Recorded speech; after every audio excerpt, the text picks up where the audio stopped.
రాష్ట్రంలో ప్రతిరోజు ఏదో ఒక గురుకుల పాఠశాలల్లో, ప్రభుత్వ పాఠశాలల్లో పిల్లలు కలుషిత ఆహారం తిని ఆసుపత్రుల పాలైతా ఉన్నారు.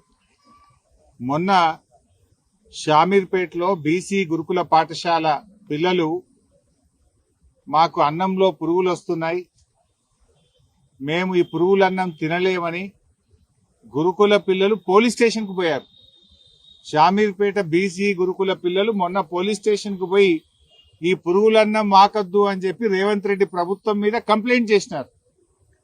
నిన్ననేమో మాదాపూర్లో చందు నాయక్ తండాలో ప్రభుత్వ పాఠశాలలో మధ్యాహ్న భోజనంలో కలుషిత ఆహారం పెట్టడం వల్ల దాదాపు 43 మంది పిల్లలు కొండాపూర్ ప్రభుత్వ ఆసుపత్రిలో మంచాల మీద ఉన్నారు.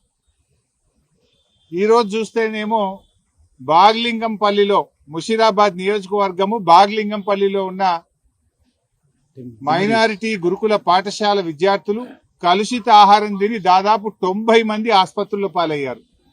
కొంతమంది నీలోఫర్ హాస్పిటల్లో ఉన్నారు, కొంతమంది కింగ్ కోటి ఆసుపత్రుల్లో ఉన్నారు, ఇంకా కొంతమంది ప్రైవేట్ ఆసుపత్రులకు వెళ్లారు. ఇలా ఎక్కడ చూసినా పిల్లలు ఆసుపత్రుల పాలవుతున్నటువంటి పరిస్థితి ఉన్నది.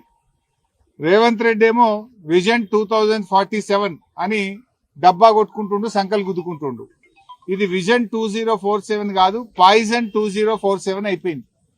ఇది విజన్ 2047 కాదు, పాయిజన్ 2047. ఎందుకంటే ప్రతిరోజు రాష్ట్రంలో ఏదో ఒక మూలల కలుషిత ఆహారంతో మంచాల మీద పడ్డ పిల్లలే కనబడతా ఉన్నారు. పాయిజన్ తో ఇవాళ పిల్లలు ఆసుపత్రుల పాలవుతున్నారు. ఇప్పుడు గౌరవ ఎమ్మెల్యేలు, నేను కొంతమందిని పరామర్శిస్తే మంచిగా అయినాక మరి ఏడిపోతావు బిడ్డ అంటే, నేను పోను, హాస్టల్కి పోను, ఇంటికే పోతా అంటారు పిల్లలు. నేను ఇంటికే పోతా, ఇక పోను గవర్నమెంట్ హాస్టల్కు అని పిల్లలు వణుకుతున్నారు, భయపడుతున్నారు.